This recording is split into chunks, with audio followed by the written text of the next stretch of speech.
Hayotimizda doim turli xil yetishmovchiliklar bor. Bu sog'lik, pul, xotirjamlik va hokazo.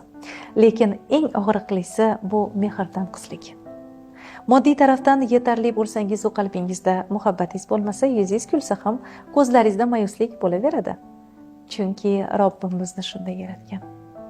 Birimiz-birimizga mehr ulashib turishimiz uchun yaratgan.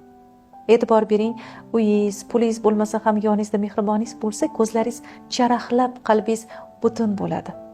Chunki mehr muhabbat hayotimizga mazmun bag'ishlaydigan ilohiy ne'matdir. Keling, shu yonimizdagi insonlardan mehrimizni qizg'onmaylik, ayamaylik.